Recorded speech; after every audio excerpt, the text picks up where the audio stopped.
The blood had dried in streaks down her temple, mixing with the Arizona dust until her dark hair hung in matted clumps against her pale neck. And when Mitchell Carlson found her stumbling along the canyon trail 3 miles outside Fort McDowell, the sun was already burning white-hot overhead in the June sky of 1878.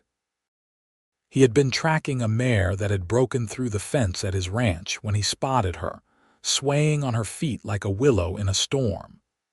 Mitchell pulled his horse to a stop and watched for a moment, trying to understand what he was seeing. A woman, alone in the desert, her calico dress torn at the shoulder and stained with what looked like blood and dirt. Her feet were bare, cut and bleeding from the rocky terrain.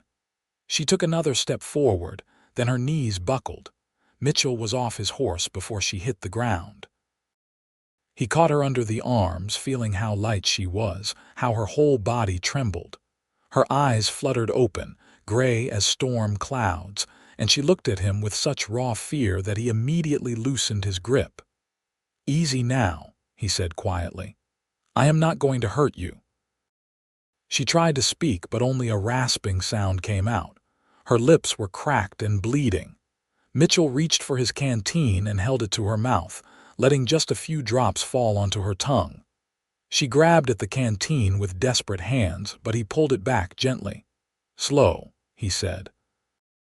"Just a little at a time or you will be sick." Her fingers clutched at his shirt, and he let her have another small sip. When he pulled the canteen away again, she sagged against him, and he realized she had lost consciousness. Mitchell looked around the empty canyon, then back at the woman in his arms.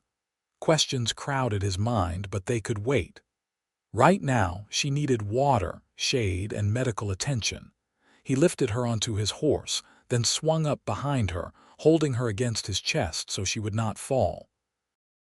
The mare he had been tracking was forgotten as he turned back toward his ranch. It was closer than town, and he had supplies there. His housekeeper, Mrs. Rodriguez, would know what to do better than he would.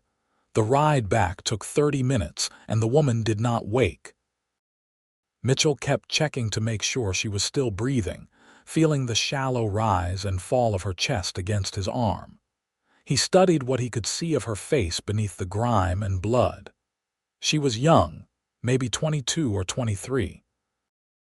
There was a bruise darkening her left cheekbone, and smaller cuts along her jawline. Her hands, when he glanced down at them, were torn up as if she had been clawing at rocks. His ranch came into view, a sprawling adobe structure with a red tile roof, built by his father 20 years ago when this part of Arizona was even wilder than it was now. Corrals spread out to the east, and the barn stood solid against the desert landscape. Mitchell rode straight to the house and called out for Mrs. Rodriguez before he had even dismounted. The older woman appeared in the doorway, wiping her hands on her apron. Her eyes widened when she saw the woman slumped in Mitchell's arms. "Dios mío," she breathed. "What happened?" "I do not know," Mitchell said, sliding down from the horse while supporting the woman's weight. "I found her out past the canyon trail. She needs help." Mrs. Rodriguez hurried ahead to open doors.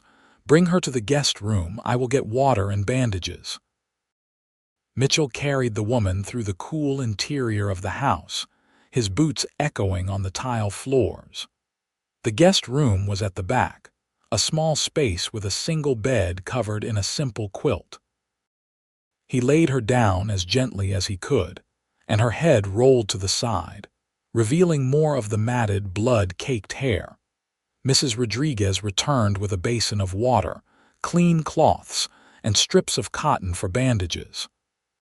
She set everything on the bedside table and bent to examine the woman, her experienced hands checking for broken bones and serious wounds. "Her feet are very bad," she said. "And this head wound, it is not so deep, but it has bled much. We should get her cleaned up so we can see what else is wrong." Mitchell nodded. "I will help."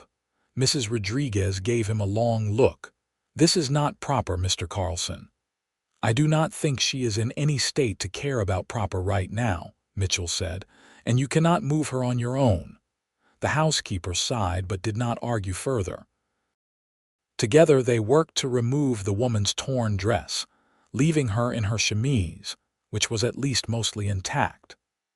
Mrs. Rodriguez washed the cuts on her arms and legs while Mitchell focused on her feet, carefully cleaning the wounds and picking out bits of gravel and cactus spines. The woman stirred once or twice but did not wake. "Her hair," Mrs. Rodriguez said softly.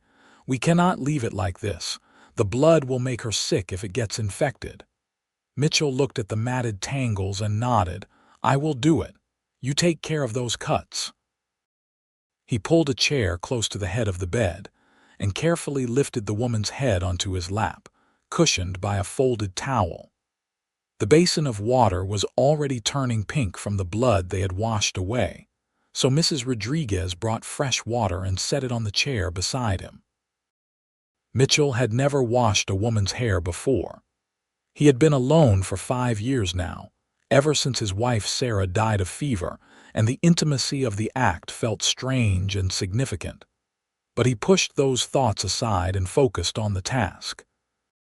He dipped the cloth into the water and began to carefully work at the dried blood, starting at the ends where the hair was less matted. The woman's hair was long, reaching past her shoulders, and darker than he had initially thought. As he worked the blood and dirt free, he saw it was actually a deep brown, almost black in places. He worked slowly, methodically, wetting small sections at a time and using his fingers to gently separate the tangled strands. The water in the basin turned rust-colored, and Mrs. Rodriguez replaced it twice while he worked. It took nearly an hour, but gradually the hair came clean. The wound on her scalp was revealed to be a gash about 2 inches long, just above her right ear. It had stopped bleeding on its own, but Mrs. Rodriguez applied a poultice and wrapped a bandage around the woman's head to keep it clean. "There," the housekeeper said quietly. "That is all we can do for now. She needs rest and water and food when she wakes." Mitchell carefully moved the woman's head from his lap back onto the pillow. Her face looked different now that it was clean, younger somehow, and there was a sprinkling of freckles across her nose that the dirt had hidden. He stood and stretched, realizing his back ached from sitting bent over for so long. "Thank you, Mrs. Rodriguez," he said. "Will you sit with her for a while? I need to tend to the horses." "Of course," the older woman said, settling into the chair he had vacated. "I will call if she wakes." Mitchell left the room and walked out into the bright afternoon sun. The temperature had climbed while he was inside, and the heat hit him like a physical thing. He took care of his horse first, unsaddling and brushing him down, making sure he had fresh water. Then he checked on the other animals, his mind only half on the work. Who was she? Where had she come from? The questions circled in his head, but he kept them to himself. When she woke, if she wanted to tell him, she would. Until then, it was none of his business. He was mending a broken section of fence when Mrs. Rodriguez called from the house 2 hours later. Mitchell dropped the hammer and ran, his heart suddenly pounding. When he reached the guest room, the woman was sitting up in bed, her eyes wide and panicked, her hands clutching the quilt. "Where am I?" she gasped. "Who are you?"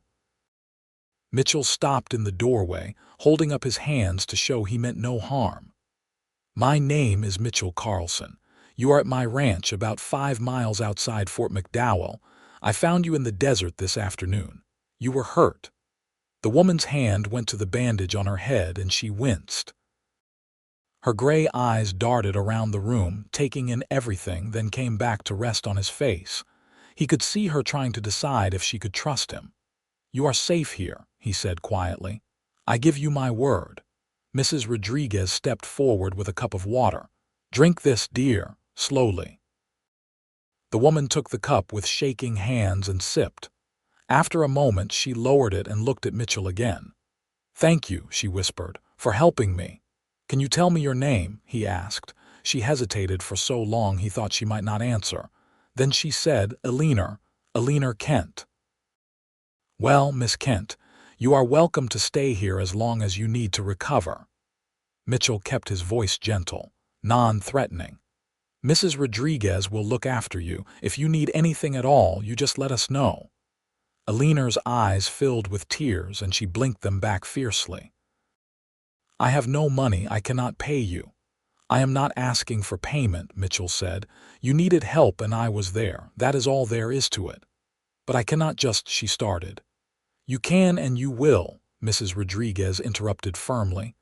Now you rest. I am going to bring you some broth and you are going to eat it and then you are going to sleep. Everything else can wait. Eleanor looked like she wanted to argue, but she was clearly exhausted. She sagged back against the pillows and closed her eyes. Just for a little while, she murmured. Then I have to go. Mitchell exchanged a look with Mrs. Rodriguez, but neither of them said anything. They left Eleanor to rest, and Mitchell went back to his work, though his mind was not on the fence or the horses or anything else, except the mystery of the woman now sleeping in his guest room. The next morning, Eleanor was stronger. She managed to eat a full bowl of porridge and drink 2 cups of water. Mrs. Rodriguez helped her wash more thoroughly and found her a clean dress that had belonged to Mitchell's wife. It was a simple cotton garment, faded blue and a little large on Eleanor's slender frame, but it was clean and whole. Mitchell stayed away from the house most of the day, giving her space. He had ranch work that could not wait, calves to check on and water troughs to fill. But his thoughts kept drifting back to Eleanor, to the fear in her eyes and the way she had said she needed to go. Was she running from something? Someone. He came in for supper and found Eleanor sitting at the kitchen table, her hair brushed and hanging in a neat braid down her back. She looked up when he entered, and he saw color in her cheeks that had not been there yesterday. Mr. Carlson, she said, standing. She swayed a little and he moved forward instinctively, but she steadied herself on the chair back. Please sit, he said. You should not be up yet. I have been lying down all day, she said, but she sat back down. I wanted to thank you properly, for what you did, not just finding me, but the way you helped me. Mrs. Rodriguez told me you washed my hair. Mitchell felt heat rise in his face and cursed himself for blushing like a schoolboy. It needed doing, he said gruffly. Mrs. Rodriguez could not have moved you on her own. Still, Eleanor said softly, it was kind. You did not have to do any of this. You could have just taken me to town and left me at the doctor's office. I could have, Mitchell agreed, pulling out a chair and sitting across from her. But my ranch was closer and you needed help right then. Besides, Doc Henderson drinks too much. I would not leave an injured dog in his care, let alone a person. That pulled a small smile from her, the first he had seen. It transformed her face, making her beautiful despite the bruises and cuts. Then the smile faded and she looked down at her hands, twisted together on the table. I suppose you have questions, she said. I do, Mitchell admitted. But you do not owe me answers. What happened to you is your business. Eleanor was quiet for a long moment. Mrs. Rodriguez brought plates of food to the table, beef stew with vegetables and fresh bread, and they ate in silence. Mitchell did not push. He had learned patience working with horses and cattle. People were not so different, really. They needed time and space to come around to trust. Finally, when the meal was finished and Mrs. Rodriguez had poured coffee for both of them, Eleanor spoke. I was traveling with my brother, she said, her voice low.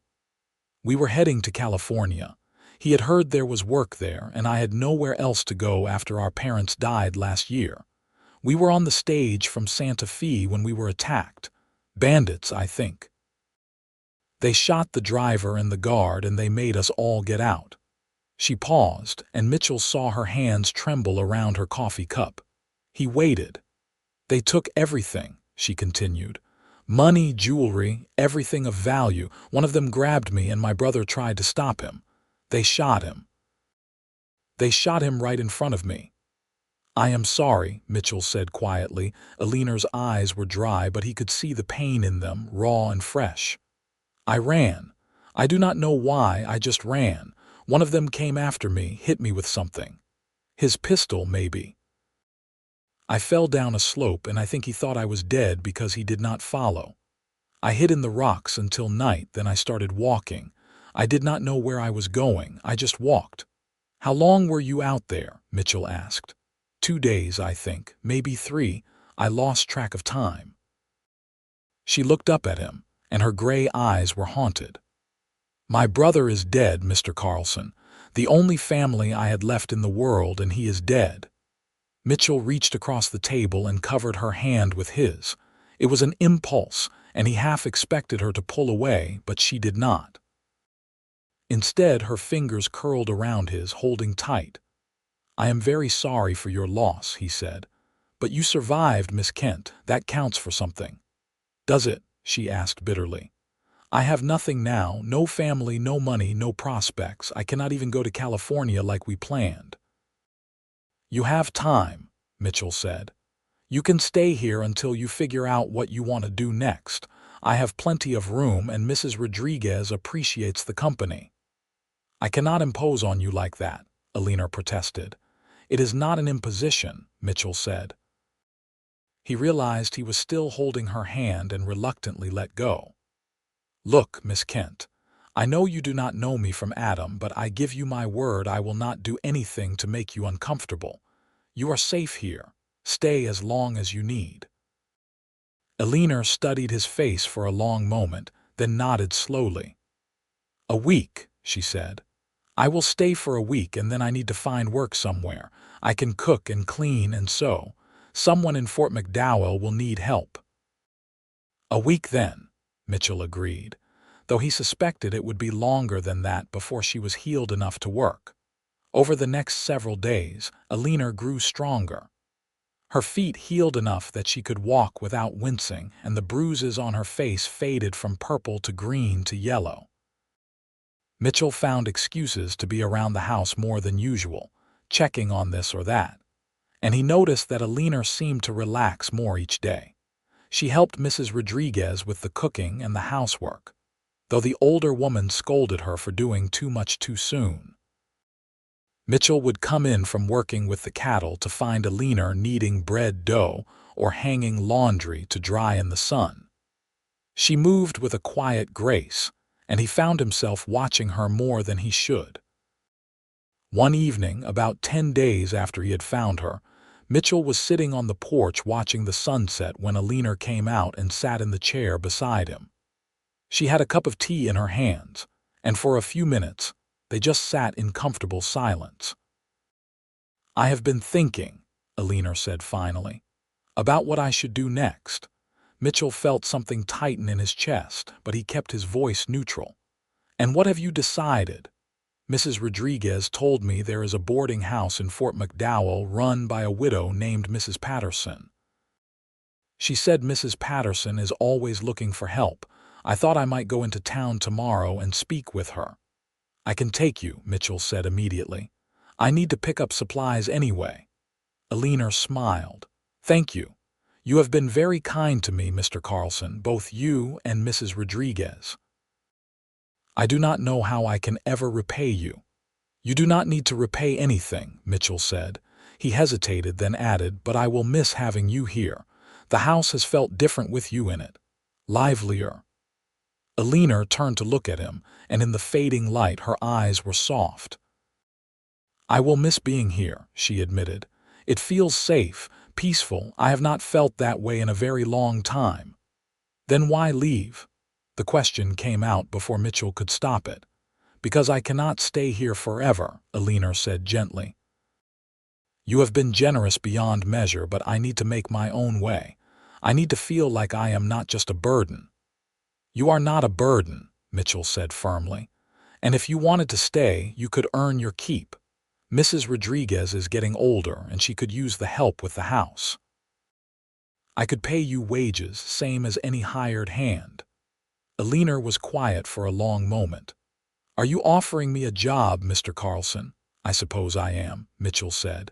He looked at her directly. "If you want it. If not, I will take you to town tomorrow with no hard feelings." "I want it," Eleanor said softly. "If you are sure, I do not want you to feel obligated." "I do not feel obligated," Mitchell said. "I feel like it would be a good arrangement for both of us." Eleanor smiled, and it lit up her whole face.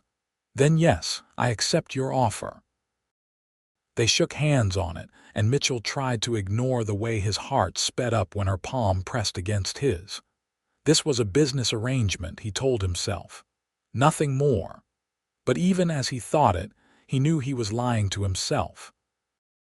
The summer days stretched long and hot, and Eleanor settled into life at the ranch as if she had always been there. She took over most of the cooking from Mrs. Rodriguez, who was grateful to have help with her arthritic hands. Eleanor's meals were simple but delicious, and Mitchell found himself looking forward to supper each night, not just for the food but for the conversation. Eleanor had a quick mind and a dry sense of humor that caught him off guard sometimes. She asked intelligent questions about the ranch and seemed genuinely interested in the work he did. In turn, he learned more about her. She had grown up in Missouri, the daughter of a schoolteacher and a seamstress. She could read and write and do figures better than most men he knew. She loved books and music, though she said she had no talent for singing. "My mother used to say I could clear a room faster with my singing than a skunk could," she told him one evening, and he laughed until his sides hurt. Mitchell also noticed that Eleanor was not afraid of hard work. She tended a vegetable garden behind the house, coaxing tomatoes and beans and squash from the dry soil. She mended his shirts and darned his socks without being asked. She even helped with some of the ranch work when she could, feeding chickens and collecting eggs, and once helping him deliver a difficult calf. "You did not have to do that," he told her afterward, as they washed blood and birthing fluids off their hands at the pump. "That is not part of keeping house." "I wanted to help," Eleanor said simply. "Besides, I have never seen a calf being born before. It was amazing." Mitchell looked at her standing there in the afternoon sun, her sleeves rolled up and her hair escaping its braid, and felt something shift in his chest. He had been telling himself for weeks that his feelings for Eleanor were just appreciation, gratitude for the help she provided and the company she offered. But in that moment, he knew it was more than that. He was falling for her, had been falling for her probably since the day he found her in the desert. The realization should have scared him. It had been 5 years since Sarah died, and he had not looked at another woman in all that time. But Eleanor was different. She was strong and brave and kind, and when she smiled at him, he felt like the sun had come out after a long storm. The problem was, he had no idea how she felt about him. She was friendly and warm, but she treated him the same way she treated Mrs. Rodriguez, or the ranch hands who came by occasionally to help with branding or fence repair. There was nothing in her manner to suggest she saw him as anything more than her employer. Mitchell wrestled with his feelings for weeks, trying to decide what to do. Should he tell her? Risk ruining the comfortable friendship they had built?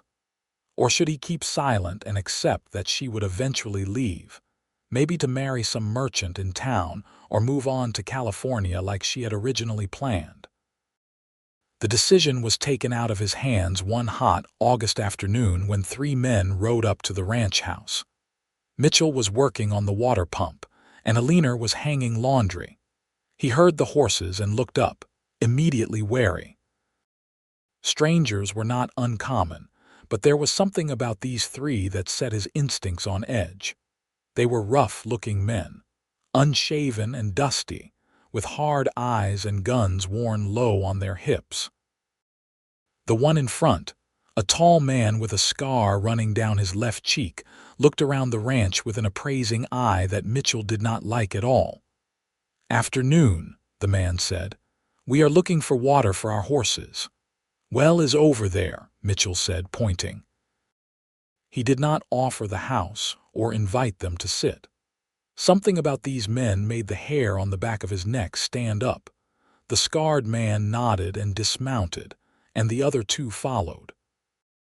They led their horses to the well, but Mitchell noticed they kept looking around, at the house and the barn, and particularly at Eleanor, who had stopped hanging laundry and was watching them with a frozen expression on her face. "Nice place you have got here," the scarred man said as he worked the pump. "You run this spread by yourself." "I have help," Mitchell said shortly. He moved closer to Eleanor, putting himself between her and the strangers. "I bet you do," the man said, and his eyes lingered on Eleanor in a way that made Mitchell's hands curl into fists. The three men watered their horses, taking their time about it, and Mitchell felt the tension ratchet higher with every passing minute. Then the scarred man straightened and looked directly at Eleanor. "You look familiar," he said slowly. "Have we met before?"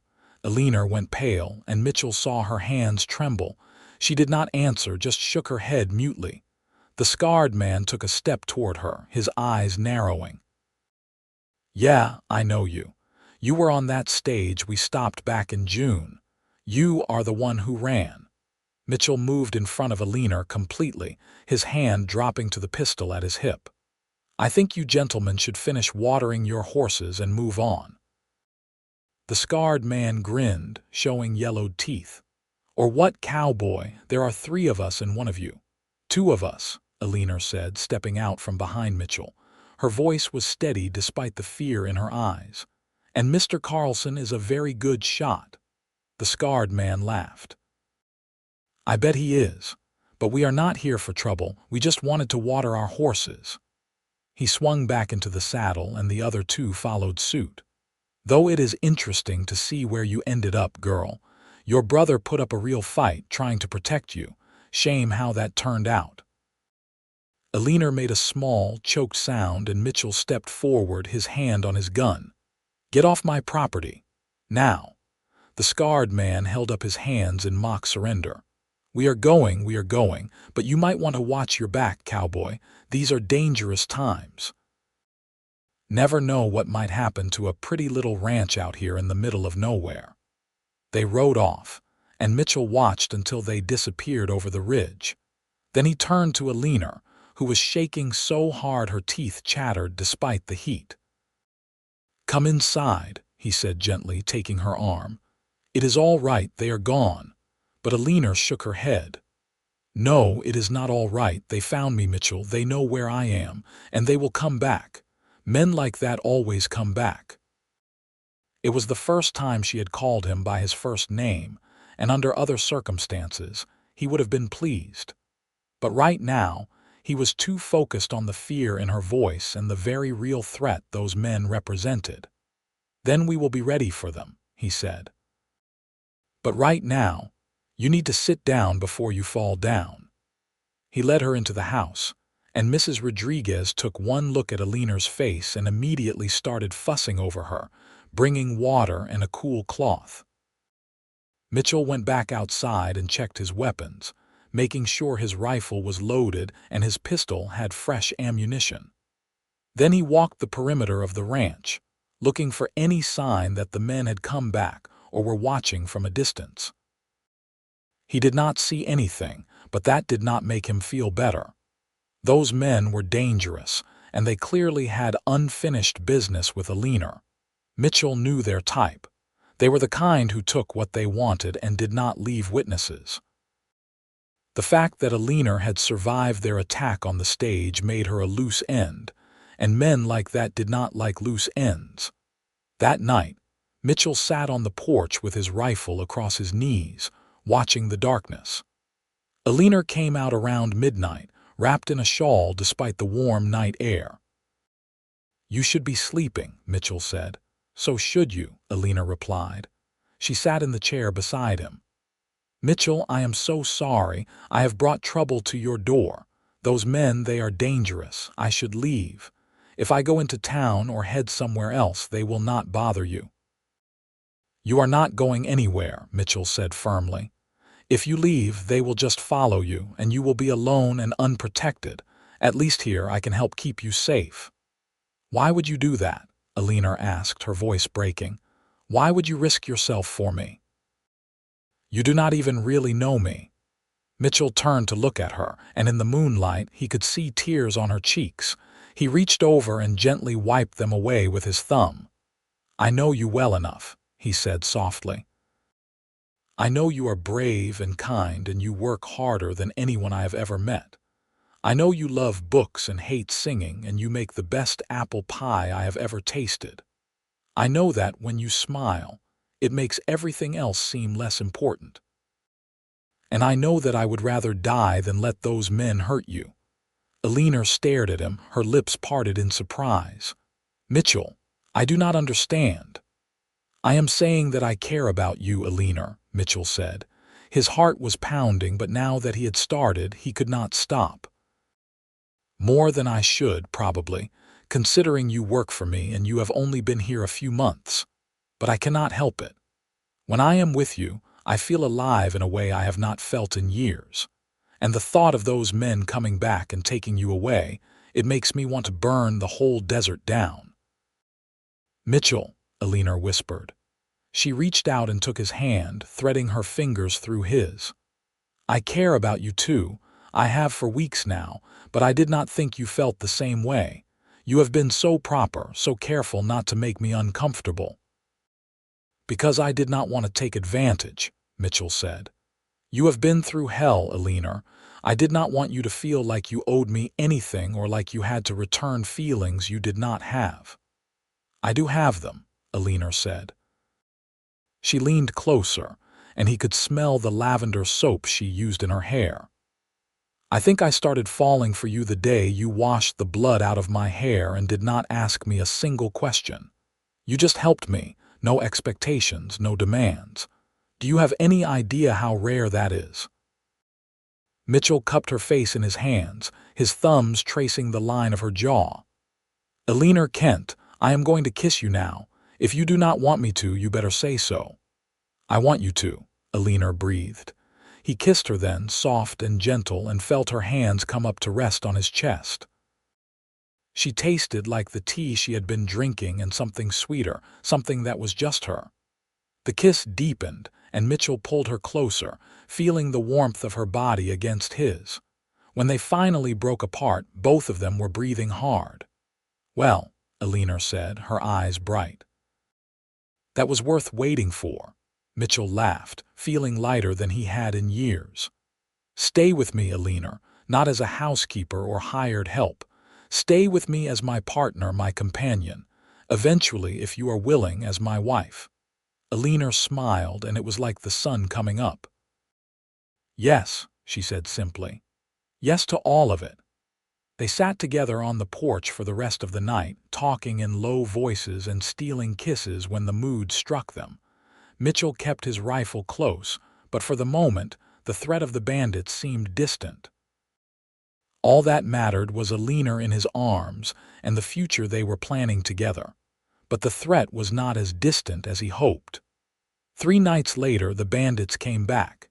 Mitchell heard the horses first, the soft thunder of hooves approaching fast. He was out of bed in seconds, grabbing his rifle and running for the door. He met Eleanor in the hallway, and her eyes were wide with fear. "Stay inside," he said. "Get Mrs. Rodriguez and bar the door. If anything happens to me, there is a shotgun in the pantry. Use it." "Mitchell, no." Eleanor grabbed his arm. "Do not go out there alone." "I have to," Mitchell said. He kissed her hard and fast. "I love you, remember that." Then he was out the door before she could argue. The night was dark, with clouds covering the moon, but he could see the shapes of riders approaching the house. 3 of them, just like before. Mitchell took cover behind a water trough and levered a round into his rifle. "That is far enough," he called out. "Turn around and ride away, or I will shoot." The riders stopped, and Mitchell recognized the voice of the scarred man when he answered. "Now, that is not very friendly, Cowboy. We just want to talk." "You said your piece last time," Mitchell said. "Now get off my property." "See, the thing is, we have been thinking," the scarred man said. "That girl you have got in there, she is a witness to a crime. We cannot have witnesses running around loose. Bad for business." "She is not going anywhere with you," Mitchell said flatly. "We figured you might say that," the scarred man said. "Which is why we brought friends." More riders emerged from the darkness, at least 4 or 5 more. Mitchell cursed under his breath. He was outnumbered badly, but he was not going to let them have Eleanor. He would die first. "Last chance, Cowboy," the scarred man said. "Send the girl out and we will leave you and your ranch alone. Try to play hero and we will burn this place to the ground with all of you in it." "I have got a better idea," Mitchell said. "How about you all ride away right now and I do not put bullets in you?" The scarred man laughed. "Big talk for a man who is outnumbered." "Maybe so," said a new voice from the darkness. "But he is not alone." Mitchell's heart leaped as he saw shapes moving in the shadows around the ranch. Men on foot, carrying rifles. He recognized some of them as neighbors and townspeople from Fort McDowell. In the lead was Sheriff Tom Brady, a grizzled old lawman who had been keeping the peace in this part of Arizona for 20 years. "This is Sheriff Brady," the older man called out. "You men are wanted for robbery and murder. Drop your weapons and surrender, or we will drop you where you stand." For a moment, Mitchell thought the bandits might try to fight, but they were surrounded and outnumbered now, and even desperate men know when they are beaten. One by one, they threw down their guns and raised their hands. The sheriff and his deputies moved in to secure the prisoners, and Mitchell sagged against the water trough, the adrenaline draining out of him. He became aware of Eleanor running toward him, her nightgown ghostly white in the darkness. She threw her arms around him and he held her tight, burying his face in her hair. "How did the sheriff know to come?" Eleanor asked, her voice muffled against his chest. "I sent word to him after those men showed up the first time," Mitchell admitted. "I told him what happened and asked him to keep an eye on the ranch. I guess he took me seriously." "Thank God he did," Eleanor said fervently. Sheriff Brady walked over, leading his horse. He was a tall man with a weathered face and sharp blue eyes. "Mitchell," he said with a nod. Then to Eleanor, "Miss Kent, I presume?" "Yes, sir," Eleanor said. "These men are wanted in 3 territories," the sheriff said. "The stage robbery they hit in June was not their first. You are very lucky to be alive, young lady. The usual practice is to leave no witnesses." Eleanor shuddered, and Mitchell tightened his arm around her shoulders. "What happens now?" he asked. "Now we take these men back to Fort McDowell and lock them up until the circuit judge comes through," the sheriff said. "We will need Miss Kent to testify about what she saw, but that should not be for a few months. Until then, you two can rest easy. These men will not be bothering anyone ever again." "Thank you, Sheriff," Mitchell said sincerely. "I owe you." "No, you do not," the older man said. "You did the right thing, taking in Miss Kent when she needed help. World needs more people willing to do the right thing, especially out here. Now I will get these prisoners out of your hair. You two get some rest." The sheriff and his men rode off with the bandits in custody, and Mitchell and Eleanor stood together in the yard, watching them go.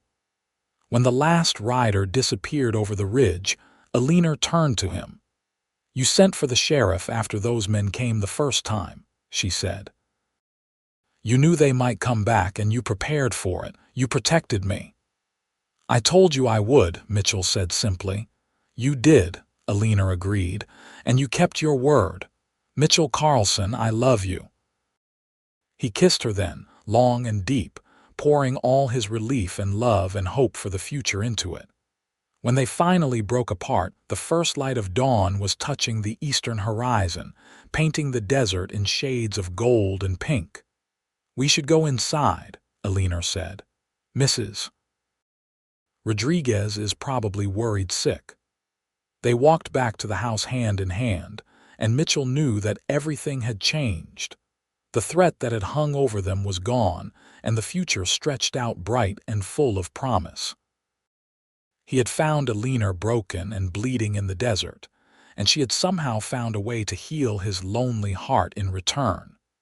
It was more than he had ever hoped for, more than he thought he deserved. But as Eleanor smiled up at him in the growing light, he decided that maybe, just maybe, he did deserve this. They both did. The next few weeks passed in a golden haze of happiness. Eleanor gave her testimony to the sheriff, recounting the stage robbery and identifying the bandits.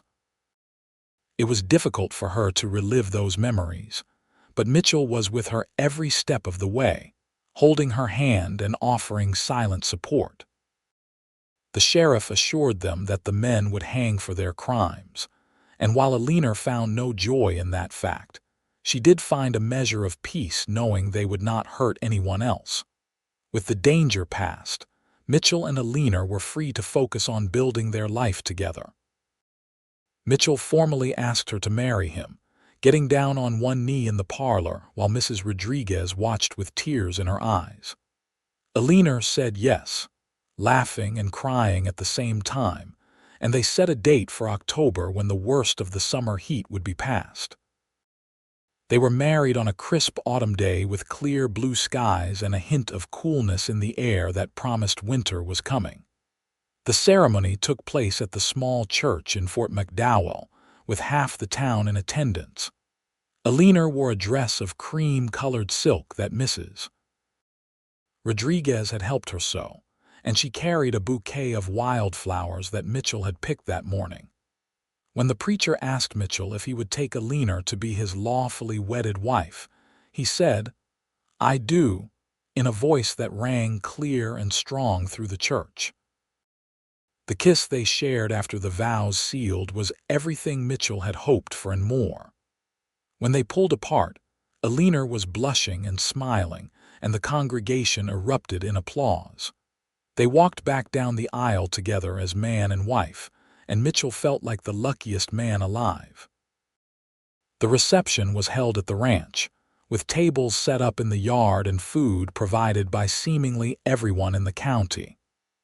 There was roasted beef and chicken, fresh bread and vegetables from Eleanor's garden, and pies and cakes of every description. A fiddler played music, and people danced under the stars as the sun set and the air cooled. Mitchell danced with his bride, holding her close and breathing in the scent of her hair. "Happy, Mrs. Carlson?" he asked. "Happier than I ever thought I could be," Eleanor said, looking up at him with shining eyes. "When you found me in that desert, I thought my life was over, but it was really just beginning." "Our life," Mitchell corrected gently. "We are in this together now." "Together," Eleanor agreed, and they kissed to the whistles and cheers of their guests. As the years passed, Mitchell and Eleanor built a life that was rich in love if not always in material wealth. The ranch prospered under their combined efforts. Eleanor had a good head for numbers and took over the bookkeeping, finding ways to save money and increase profits that Mitchell had never thought of. She also expanded the vegetable garden into a proper truck garden, selling produce to the stores in Fort McDowell and bringing in extra income. Mitchell continued to work with cattle and horses, and his reputation as a fair dealer and skilled rancher spread throughout the territory. Men came from miles around to buy stock from him, and he was often asked to judge at county fairs and horse shows. He hired on a few permanent ranch hands as the operation grew, good men who respected both him and Eleanor, and worked hard to earn their pay. Mrs. Rodriguez stayed on as housekeeper and became like a beloved grandmother to the family. She taught Eleanor all her recipes and secrets for running a household in the harsh Arizona climate, and Eleanor soaked up the knowledge gratefully. The two women became as close as mother and daughter, and Mitchell often heard them chatting and laughing together as they worked. In the spring of 1880, Eleanor discovered she was pregnant. She told Mitchell one evening after supper, taking his hand and placing it on her still flat stomach. "There is a baby in there," she said, her eyes searching his face. "Our baby. Are you happy?" Mitchell could not speak for a moment, overwhelmed by joy. Then he pulled her into his arms and held her so tight she squeaked in protest. "Happy does not even begin to cover it," he said hoarsely. "Eleanor, you have given me everything. A home, a family, a reason to wake up every morning. I love you so much." "I love you too," Eleanor said, laughing and crying at the same time. "We are going to be parents, Mitchell. Can you believe it?" He could believe it, though it still felt like a miracle. They told Mrs. Rodriguez the next day, and the older woman wept with joy and immediately began planning all the things the baby would need. She knitted tiny blankets and booties, and Eleanor sewed little gowns from soft cotton fabric. Mitchell built a cradle from oak wood, sanding it smooth so there would be no splinters, and carved their initials and the year into the headboard. The pregnancy was not easy. Eleanor suffered from terrible morning sickness for the first few months and could barely keep food down. Mitchell hovered over her anxiously, bringing her dry toast and ginger tea and anything else she could tolerate. As the baby grew, Eleanor's back ached and her feet swelled, and she grew frustrated with her inability to do all the things she normally did. "I feel useless," she complained one hot July afternoon, fanning herself on the porch while Mrs. Rodriguez did the laundry. "You are growing a human being inside you," Mitchell pointed out. "That is hardly useless." "I know, but I hate feeling like I cannot pull my weight," Eleanor said. "You always pull more than your weight," Mitchell said firmly. "Now hush and rest. Doctor's orders." Eleanor made a face but subsided. Mitchell sat beside her and took her hand, marveling at how much his life had changed in just 2 years. If someone had told him back in 1878 that he would be happily married with a baby on the way, he would have laughed in disbelief. But here he was, and he had never been more content. Their son was born on a cool October morning in 1880, just as the leaves on the cottonwood trees were starting to turn gold. The labor was long and difficult, and there were moments when Mitchell feared he might lose Eleanor, might lose them both. But she was strong, his Eleanor, stronger than anyone gave her credit for. She pushed through the pain and exhaustion, and when the baby finally came, his lusty cries filled the house like music. "A boy," the midwife announced, placing the squalling infant on Eleanor's chest. "A big, healthy boy." Eleanor looked down at her son with wonder, then up at Mitchell with tears streaming down her face. "We did it," she whispered. "Look what we made." Mitchell leaned down to kiss her forehead, then gently touched the baby's tiny hand. The infant's fingers immediately curled around his, gripping tight, and Mitchell felt his heart expand in his chest. "He is perfect," he said, "just like his mother." They named him Marcus Thomas Carlson, Marcus after Mitchell's father and Thomas after Eleanor's. He was a good baby, content to nurse and sleep and be held. Mitchell discovered he loved being a father, loved the weight of his son in his arms and the milky smell of him.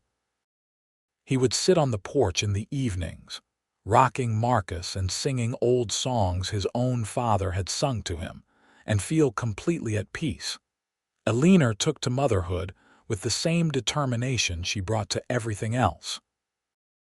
She nursed Marcus and changed him and stayed up late into the night when he was fussy. She also, to Mitchell's admiration, refused to give up her role in running the ranch. As soon as she was recovered from the birth, she was back at the account books, Marcus asleep in a basket at her feet. She found a way to balance being a mother and a rancher's wife, and Mitchell fell more in love with her every day. The years rolled on, marked by small joys and occasional hardships. In 1882, they had a daughter they named Emma Rose, a tiny thing with Eleanor's gray eyes and Mitchell's dark hair. She was more demanding than Marcus had been, crying often and sleeping little, but she was also affectionate and sweet, always wanting to be held and cuddled. Mitchell adored her completely. In 1884, Mrs. Rodriguez passed away peacefully in her sleep at the age of 72. The loss hit the family hard. She had been a constant presence in their lives, a source of wisdom and comfort and unconditional love. They buried her in the small cemetery outside Fort McDowell, and Eleanor planted roses on her grave every spring. In 1886, they had another son, this one named James William. He was a sturdy, cheerful baby who rarely cried and seemed to find everything in life endlessly amusing. Marcus, now 6 years old, was fascinated by his baby brother and wanted to help with everything. Emma, 4 years old and fiercely independent, was less impressed but gradually warmed to the new addition. The ranch continued to grow and prosper. Mitchell added more land, buying parcels from neighbors who were ready to move on or retire. He built new corrals and a bigger barn, and he invested in breeding stock that would improve his herd. Eleanor's gardens expanded as well, and she began selling not just vegetables but also preserves and pickles and dried herbs. Her products became well known throughout the territory, and people would travel to Fort McDowell specifically to buy from her. In 1888, Arizona was still a territory, not yet a state, but Fort McDowell had grown from a dusty outpost into a thriving town with schools and churches and proper shops. Mitchell and Eleanor had become pillars of the community. They hosted barn dances and holiday parties at the ranch, and Eleanor helped found a library in town, donating books and organizing fundraisers to buy more. Their children grew strong and healthy. Marcus was thoughtful and serious, interested in books and learning. Eleanor taught him to read and write, and by the time he was 8, he was reading at a level far beyond his years. Emma was adventurous and fearless, always climbing trees and chasing after her father when he worked with the horses. James was sweet-natured and easy-going, happy to tag along with his older siblings or play by himself. In the evenings, after the children were in bed, Mitchell and Eleanor would sit together on the porch, just like they had done in the early days of their marriage. They would talk about the day's events, make plans for the future, or sometimes just sit in comfortable silence, holding hands and watching the stars come out. "You ever think about that day I found you?" Mitchell asked one night in the summer of 1889. "About how different things could have been if I had gone a different direction or left an hour later." "I think about it sometimes," Eleanor admitted, "but not in a sad way, more in a grateful way. Everything in my life led to that moment in the desert, and that moment led to this. To you, to our children, to this beautiful life we have built. I would not change a single thing, even the terrible parts, because they brought me here." "I feel the same," Mitchell said. He raised her hand to his lips and kissed it. "You know, when Sarah died, I thought I would never be happy again. I thought I would just exist, going through the motions until it was my turn to die. But then you came into my life and you woke me up. You reminded me what it felt like to be alive, to have purpose and joy and love. You saved me just as much as I saved you that day." "We saved each other," Eleanor said softly. She leaned her head on his shoulder and he wrapped his arm around her. "That is what love is, I think. Two people choosing to save each other every single day." "Then I choose you," Mitchell said. "Today and every day for the rest of my life." "And I choose you," Eleanor replied. They sat together in the gathering dusk, surrounded by the land they had worked so hard to build into a home. In the distance, cattle lowed softly, and somewhere inside the house, one of the children laughed in their sleep. The air smelled of dust and sage and Eleanor's roses, and Mitchell thought there was no place on earth he would rather be. In 1892, tragedy struck when a drought hit Arizona hard. The summer was brutal, with temperatures reaching heights that made even the hardiest ranchers struggle. Water sources dried up, and cattle died by the hundreds throughout the territory. Mitchell worked from dawn until long after dark, trying to keep his herd alive, digging deeper wells and hauling water in barrels when the streams ran dry. Eleanor worked just as hard, rationing their water supplies and finding ways to keep the garden alive with minimal water. The children helped as best they could, even little James, now 6 years old, carrying buckets and doing whatever tasks he was assigned. It was a difficult year, and there were nights when Mitchell lay awake worrying about whether they would lose everything they had built, but they survived. They lost some cattle, but not as many as some of their neighbors. The garden produced less than usual, but enough to feed the family and provide some extra for sale.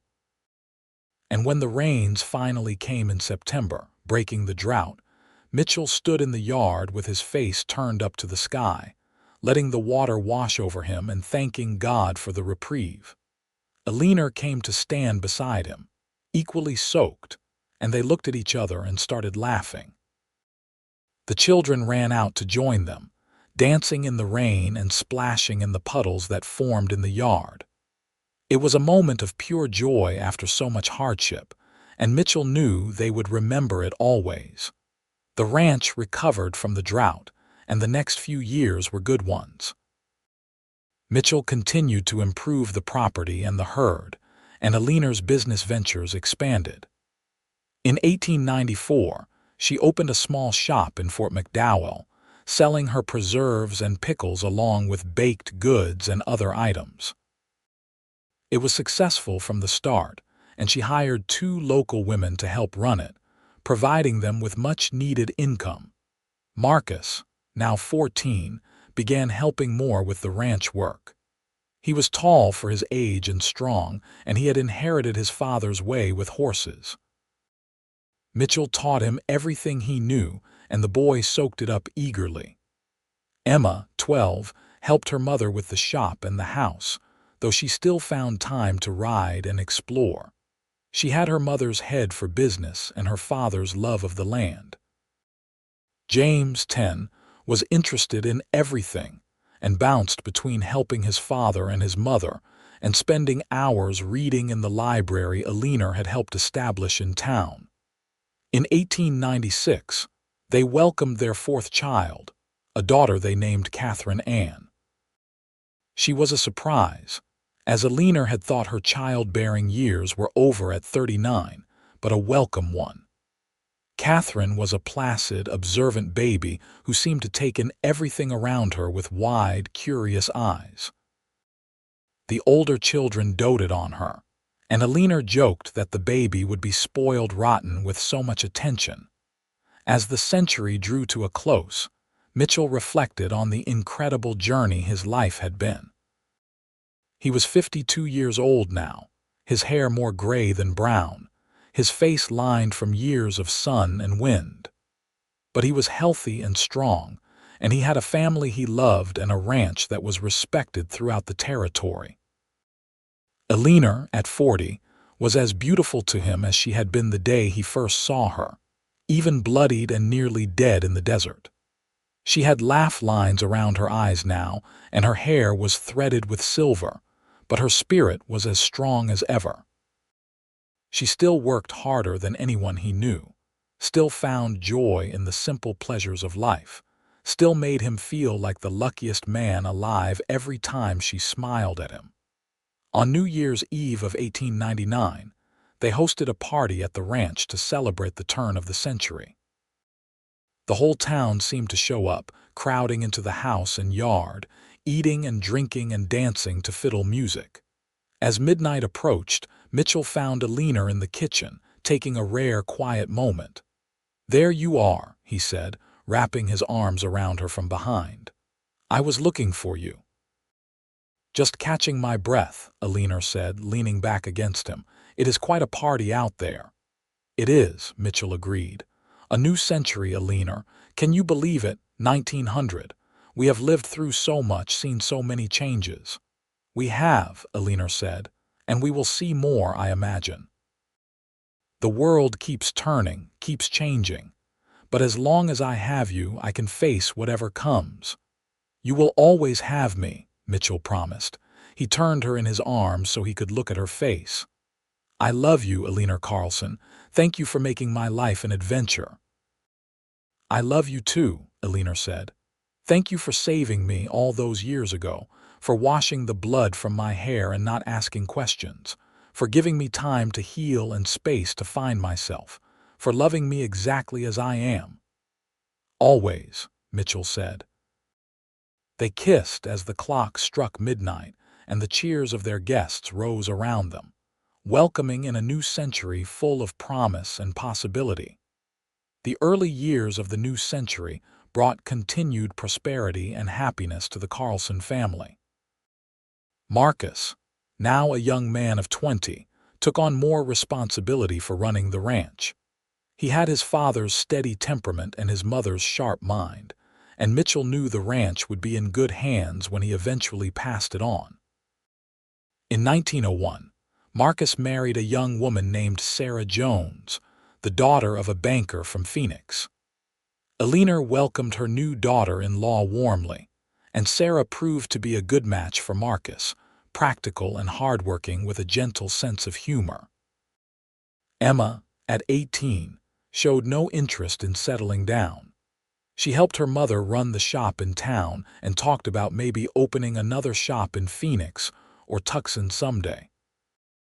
She had several suitors, but none of them seemed to measure up to her standards, and Eleanor privately admitted to Mitchell that she was glad. Emma was still so young, and there was no rush for her to marry. James, 16, announced that he wanted to go to college. He had been corresponding with a professor at a university in California, and he wanted to study engineering. Mitchell was surprised but supportive, and he and Eleanor agreed to pay for James's education. It would be hard to lose him, even temporarily, but they wanted their children to have opportunities they had never had. Catherine, now 5, was the baby of the family and everyone's darling. She had grown into a bright, inquisitive child who asked endless questions and followed her older siblings around constantly. She was particularly attached to Emma, and Eleanor often found the two of them together, Catherine chattering away while Emma braided her hair or read to her. In 1903, Marcus and Sarah had their first child, a son they named Mitchell Thomas in honor of his grandfather. Eleanor was thrilled to be a grandmother, and she spent hours with the baby, rocking him and singing to him and telling him stories. Mitchell loved watching her with their grandson, seeing the joy on her face and remembering when their own children had been that small. Life continued its pleasant rhythm. The ranch thrived, the shop did well, and the children grew and flourished. There were hard times too, of course. A particularly harsh winter in 1904 killed several head of cattle, and Emma's shop was damaged in a fire that swept through part of Fort McDowell in 1905. Though thankfully no one was hurt and they were able to rebuild. But through it all, Mitchell and Eleanor faced everything together, their love and partnership stronger than ever. In 1907, James graduated from university with honors and returned home, full of ideas for improving ranch operations with new techniques and technologies. Mitchell listened with amusement and pride as his son explained concepts like crop rotation and water conservation.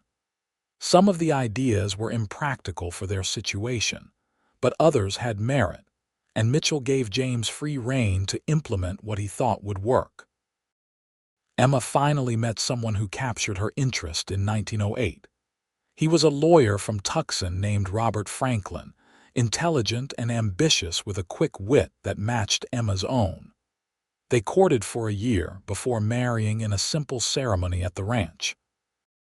Eleanor cried happy tears as she watched her daughter walk down the aisle, and Mitchell held her hand and whispered that their little girl was not so little anymore. Catherine, now 12, was showing signs of inheriting her mother's business sense and her father's love of the land.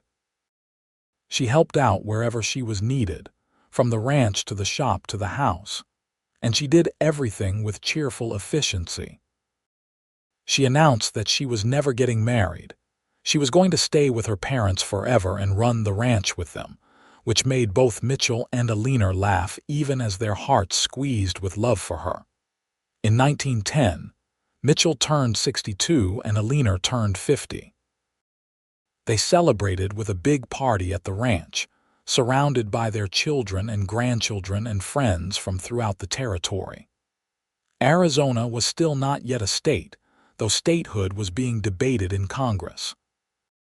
Mitchell hoped he would live to see the day when Arizona finally joined the Union.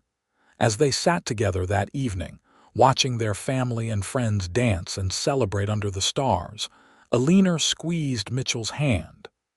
"A penny for your thoughts," she said. "I was just thinking about how blessed I am," Mitchell said. "Look at all of this, Eleanor. Our children, our grandchildren, our home. 32 years ago, I found a woman dying in the desert, and I had no idea that she would become my whole world." "I think about that day often," Eleanor said softly. "I remember the pain and the fear and the certainty that I was going to die out there. And then suddenly, there was this man, this kind stranger, and he was holding water to my lips and telling me I was going to be all right. And I believed him.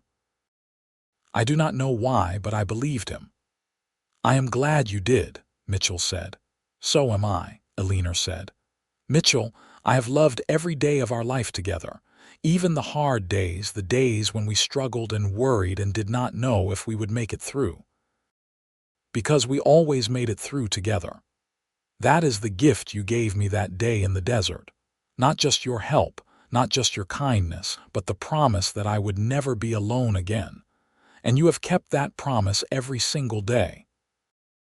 Mitchell felt tears prick his eyes, and he did not try to hide them. "And I will keep it until the day I die," he said. "I love you, Eleanor, more than I can ever say." "Show me instead," Eleanor said with a smile, and she pulled him to his feet and out onto the makeshift dance floor. They danced together as they had done on their wedding night 30 years ago, and Mitchell held her close and thanked whatever providence had brought them together. The years continued to pass, each one bringing its own joys and sorrows. In 1912, Arizona finally achieved statehood, becoming the 48th state in the Union. Mitchell and Eleanor traveled to Phoenix for the celebration, and Mitchell admitted that he felt a surge of pride seeing the Arizona flag raised for the first time. He had spent his whole life in this land, had watched it grow from a rough frontier into a place where families could put down roots and build futures. It felt right that it was finally a state. Marcus took over more and more of the ranch operations as Mitchell slowed down. He was not sick, just getting older, and he found he did not have the energy he once did for the long days of hard physical labor. But he still loved being out on the land, still loved working with the horses and cattle. He just did it at a slower pace now, and he was content with that. Eleanor stepped back from the shop as well, turning the day-to-day operations over to Emma and the women who worked there. She spent more time at home, tending her gardens and doting on her grandchildren. She and Mitchell would often sit on the porch in the afternoons, just like they had done in the early days of their marriage, talking or reading or simply enjoying each other's company. In 1915, Catherine married a rancher named David Walsh, and they settled on a spread about 20 miles from Mitchell and Eleanor's ranch. Catherine assured her parents that 20 miles was nothing. She would visit all the time, and she was true to her word. She and David came for Sunday dinner nearly every week, and Catherine helped her mother with canning and preserving, learning all the recipes and techniques Eleanor had perfected over the years. James, now 35, married a school teacher named Margaret, and they settled in Fort McDowell, where James had started a business designing and building irrigation systems for farms and ranches. He was successful and well-respected, and Mitchell was proud of how his son had used his education to build a good life. The grandchildren multiplied. Marcus and Sarah had 5 children in total. Emma and Robert had 3, Catherine and David had 2, and James and Margaret had 4. Mitchell and Eleanor's house was always full of noise and laughter when the grandchildren visited, and they loved every chaotic minute of it. In 1918, the world was embroiled in the Great War, though America's involvement was ending as the war drew to a close. The fighting seemed very far away from their Arizona ranch, but they felt its impact nonetheless. Several young men from Fort McDowell had gone to fight, and 2 of them did not come home. Mitchell and Eleanor attended the memorial services and grieved for the families who had lost sons, grateful that their own sons had been too old to be drafted. The 1920s brought prosperity and change. The ranch continued to do well, and the family businesses thrived. Mitchell was now 72, and Eleanor was 60. They were officially retired, though they still helped out where they could and offered advice when asked. Mostly, though, they enjoyed their days together, taking pleasure in the simple rhythms of life and the love that had sustained them for over 40 years. One morning in the spring of 1926, Mitchell woke early as he always did and turned to look at Eleanor sleeping beside him. She was 65 now, her hair completely silver, her face lined with the marks of a life well lived. She was still the most beautiful woman he had ever seen. He got up quietly so as not to wake her and went out to the porch to watch the sunrise. The desert was painted in shades of pink and gold, and the air was cool and fresh. Mitchell breathed deeply, feeling grateful for another day, another morning to appreciate the beauty of this land he loved. He heard the door open behind him and turned to see Eleanor, wrapped in a shawl, coming to join him. She sat in the chair beside him and took his hand, and they watched the sun come up together in comfortable silence. 48 years, Eleanor said softly. 48 years since you found me in the desert and changed my life forever. Best decision I ever made, Mitchell said, squeezing her hand, stopping to help you. Best decision I ever made was trusting you, Eleanor replied, and marrying you and building this life with you. Every single day, Mitchell, I wake up grateful that you were the one who found me, that it was your face I saw when I opened my eyes that day, that it was your hands washing the blood from my hair, your voice telling me I would be all right. You were right, you know. Everything did turn out all right, better than all right. It turned out perfect.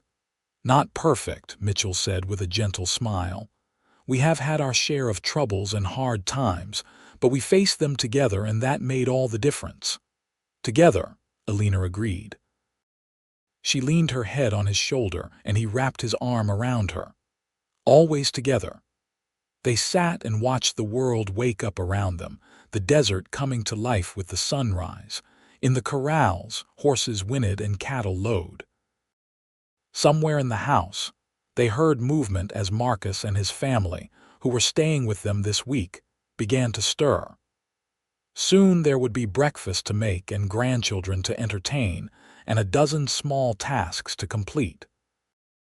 But for now, in this quiet moment as the sun painted the sky with fire, there was just Mitchell and Eleanor, 2 souls who had found each other against all odds and built something beautiful together.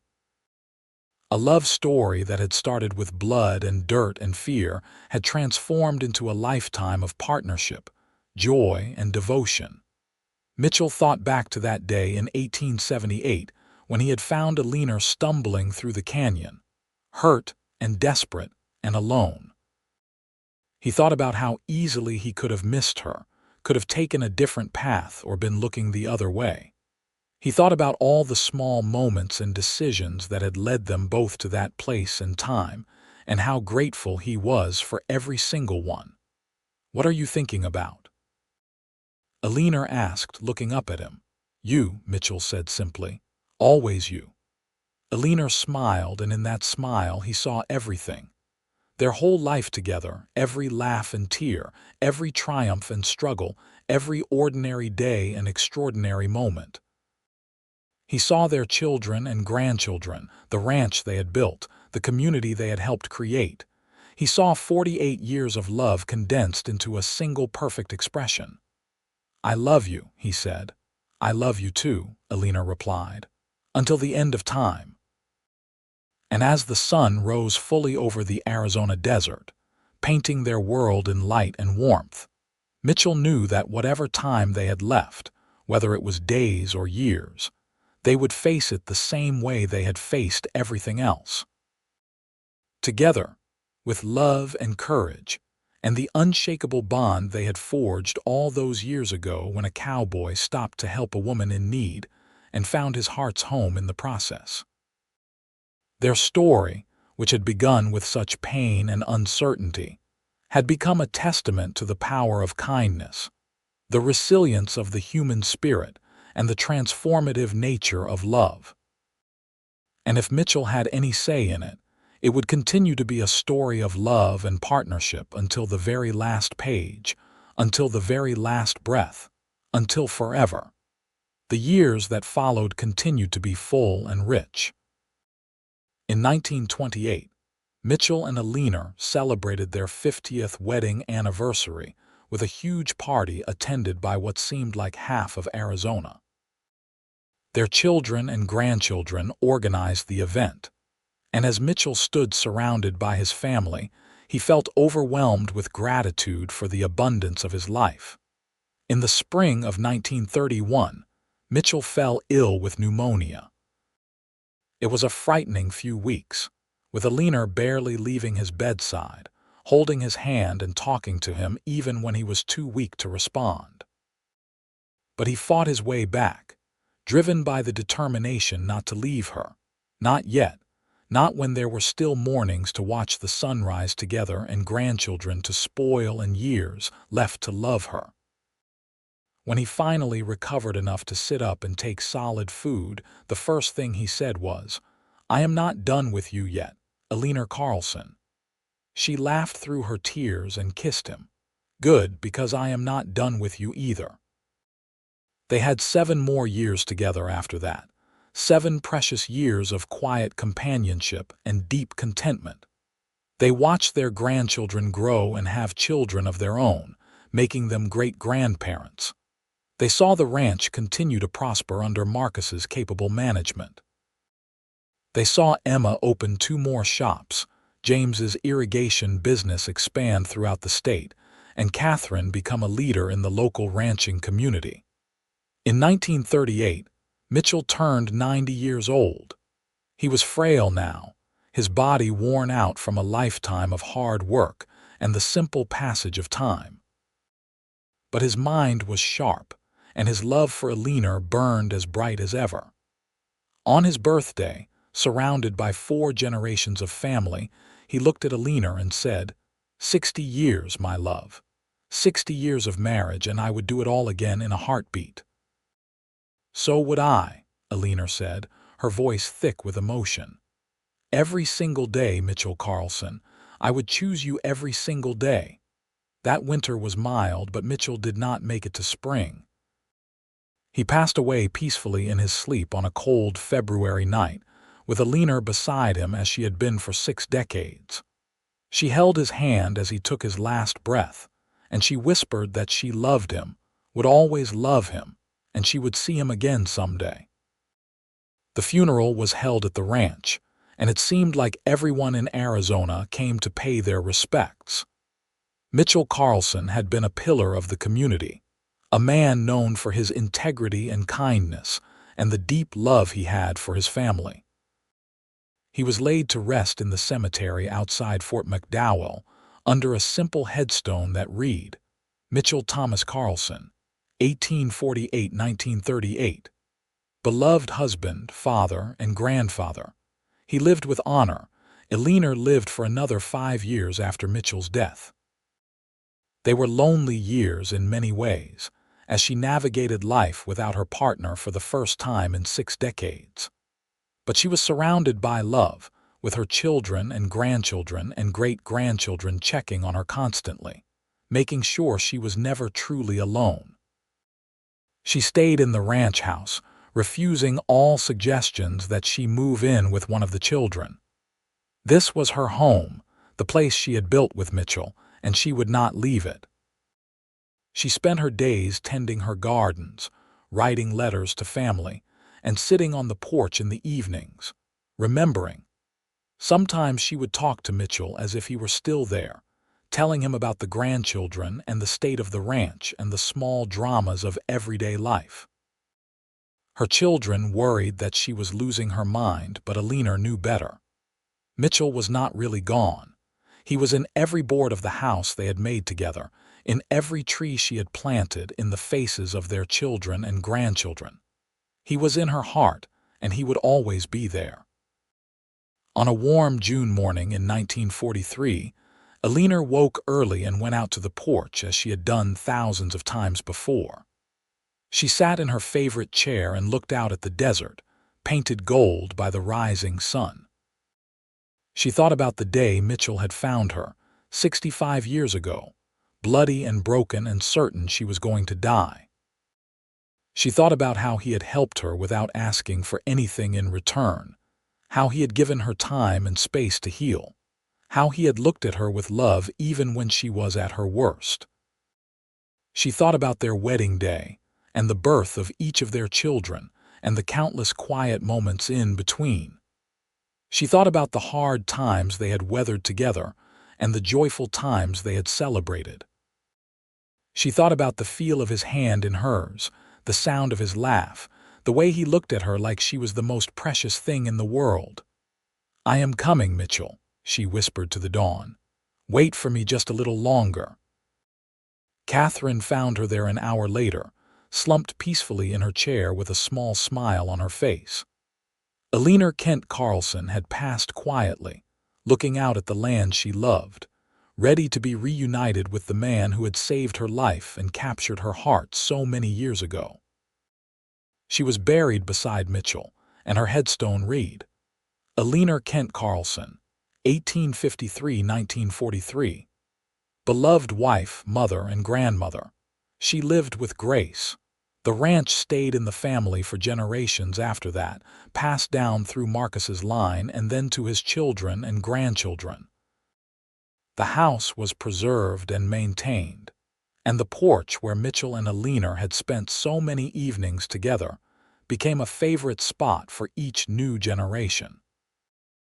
The story of how Mitchell found Eleanor in the desert and how their love had grown from that desperate moment became family legend, told and retold at gatherings and celebrations. It was a reminder that sometimes the worst moments of our lives lead to the best things, that kindness matters, and that true love, once found, can last forever.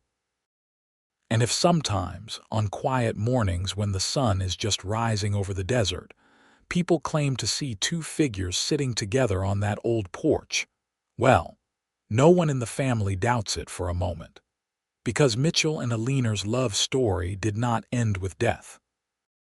It transcended it, becoming something eternal, a testament to the power of 2 hearts that found each other against all odds and held on tight, through everything, until the very end and beyond.